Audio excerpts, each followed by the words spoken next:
Today's discussion is brought to you by Skip Benton with Coldwell Banker Select Real Estate covering Northern Nevada. We had a listener reach out wanting to get a better understanding of the latest trends in mortgage forbearance. And luckily, we have just the thing, a brand new report from the Mortgage Bankers Association. It's pretty insightful, so let's dive right in. Yeah, absolutely. There's a lot to unpack here. So first off, for anyone who maybe isn't familiar with all the ins and outs of real estate, can you give us a quick explanation of mortgage forbearance and why it's so important, especially in today's kind of volatile economy? Sure. So basically, forbearance is like a safety net for homeowners who might be struggling financially. It lets them temporarily pause or reduce their mortgage payments, kind of a way to release some of that pressure on the housing market, especially when the economy is, being unpredictable like it has been lately. Right, like a breather when things get tough. Yeah. And it sounds like a lot of people are needing to take a breather right now. This report shows that forbearance numbers are actually going up. Yeah, they are. And not just a little bit either. It's the biggest jump we've seen in a single month since May 2020, back at the very start of the pandemic. Wow, that's a pretty serious comparison. So what are the numbers actually looking like? Well, as of October 31st, 2024, the total number of loans in forbearance is at 0.47%, which is about 235,000 homeowners. Now, I know percentages can be hard to visualize, but that means for every 1,000 homeowners, almost 5 of them are currently using forbearance. Oh, wow. That definitely puts things into perspective. Now, I'm guessing those numbers probably aren't the same across the board for every type of loan. You got it. The report breaks things down by loan type. And it's interesting how each type tells a different part of the story. So, for example, loans backed by Fannie Mae and Freddie Mac, those are pretty common. They saw a 7 basis point increase, bringing them to 0.20%. Now, for those of us who don't speak fluent finance, can you remind us what a basis point is? Oh, right, of course. Basically, 1 basis point is 1/100%. Got it. So a 7 basis point jump doesn't sound too terrible on its own? No, maybe not. But then you look at loans backed by Ginnie Mae. Those tend to be used by first-time homebuyers or borrowers with lower credit scores. And those rates jumped up 30 basis points to hit 1.06%. Okay, so that's a huge difference. What's going on there? Is that all due to those recent hurricanes? Well, the hurricanes definitely had an impact, especially in places that were hit hard, like Louisiana and Mississippi. Actually, the report says 45% of current forbearances are directly related to natural disasters. Oh, wow. But that still leaves 55% that are due to other things like job loss, death, divorce, disability, things like that. So it's not just Mother Nature messing things up. There's a whole mix of factors involved here. Exactly. And here's something else that's a little concerning. This is actually the 5th month in a row where forbearance rates have gone up, which might be a sign of a bigger economic trend we need to keep an eye on. Yeah, because even if you're not directly affected by a hurricane, you're still feeling the effects of the overall economy. That's something everyone should be aware of, whether they're a homeowner or thinking about buying a home. You're right. And it's not just the number of people using forbearance that matters. It's also about whether the people who are getting help are actually able to get back on their feet. The report actually shows a decrease in the success rate of loan workouts, things like repayment plans or loan modifications compared to last year. So even with help, people are having a harder time recovering financially. Unfortunately, yeah, That it sounds- seems that way. And that brings up some big questions. What does this mean for the stability of the housing market in the long term? Are the assistance programs we have enough? Or do we need to come up with new solutions? These are things we all need to be thinking about. It sounds like we need to take a closer look at the state-by-state trends and see what those tell us about the bigger picture. Absolutely. Those regional variations are really interesting and can offer some valuable insights. But you know what? Maybe we should take a quick break here. We'll be right back after a word from our sponsor, Skip Benton with Coldwell Banker Select Real Estate covering Northern Nevada. Stay with us. We'll be diving deeper into those regional trends right after this. Welcome back. So as we dig into these state-by-state trends, it's pretty clear that these economic forces aren't affecting everyone in the same way. Yeah, that's a really good point. We can't just look at the national numbers and assume everyone's having the same experience.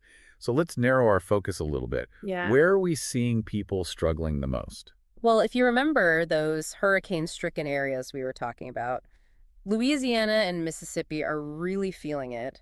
Their current loan percentages are way down below 93%. So that means a much bigger chunk of homeowners there are having problems compared to the national average.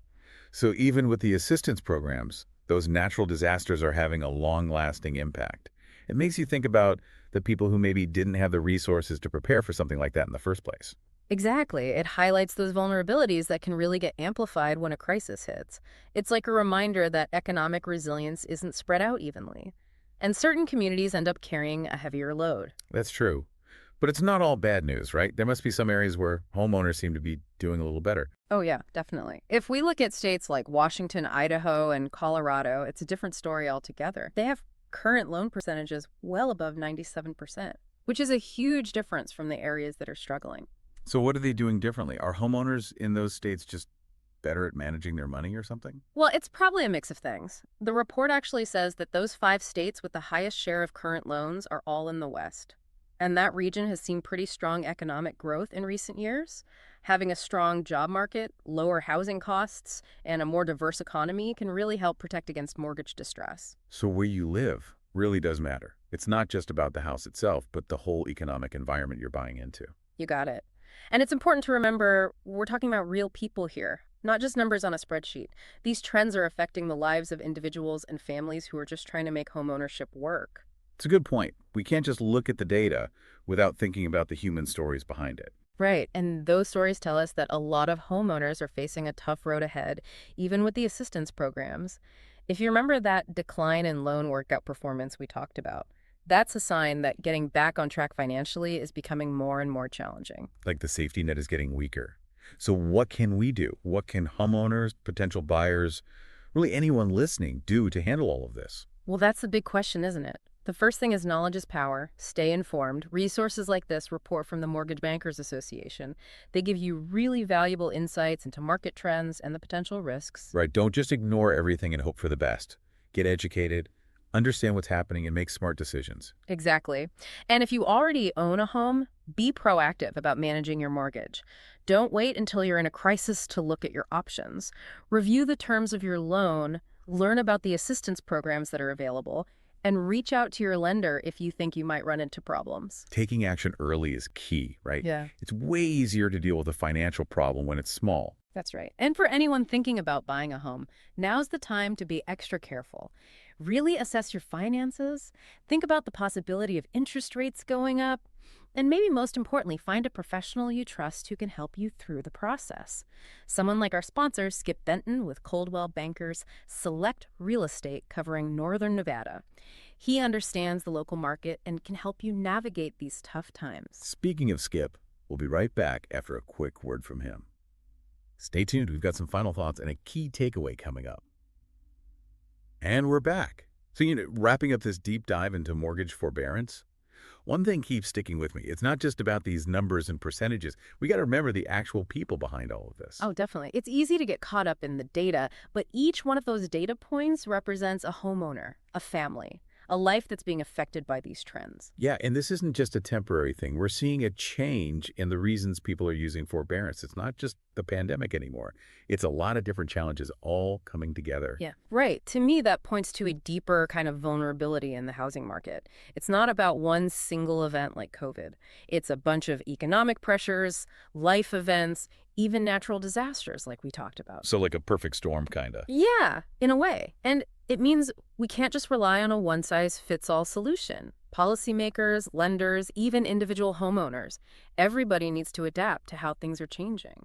It sounds like we need a more proactive and personalized approach, something that takes into account the specific problems each homeowner is dealing with. Exactly. And that goes back to your question from before. What can people do to handle all this? Right, because knowing about it isn't enough. We need to give our listeners some things they can actually do. Okay, so first, stay informed.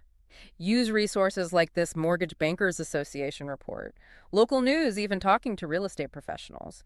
That can all give you valuable insights into market trends and what risks to look out for. Like checking the weather before you go hiking. You want to be ready for whatever comes your way. Exactly. And if you already own a home, be proactive about managing your mortgage. Don't wait until you're in a crisis to think about your options. Get to know the assistance programs, review the terms of your loan. And don't be afraid to talk to your lender if you see trouble coming. It's much easier to deal with a problem when it's small. Right. And for anyone thinking about buying a home, be extra careful right now. Carefully look at your finances. Consider that interest rates might go up. And maybe the most important thing, find a professional you trust who can help you through everything. Someone like our sponsor, Skip Benton with Coldwell Banker Select Real Estate covering Northern Nevada. He knows the local market and can give you personalized advice. Big thanks to Skip for making this deep dive possible. And remember, buying a home is a huge decision, financially and emotionally. So you want to make sure you're making the right choice for you. Absolutely. At the end of the day, navigating the housing market takes knowledge planning and a bit of resilience.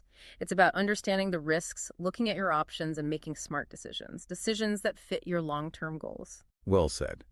And on that note, we want to thank you for joining us on this deep dive. We hope you found it informative and maybe even a little empowering. Remember, knowledge is power, especially when it comes to something as important as your home. And a special thanks to Skip Benton with Coldwell Banker Select Real Estate covering Northern Nevada for supporting this deep dive and helping us share these important insights. Until next time, stay curious, stay informed, and keep diving deep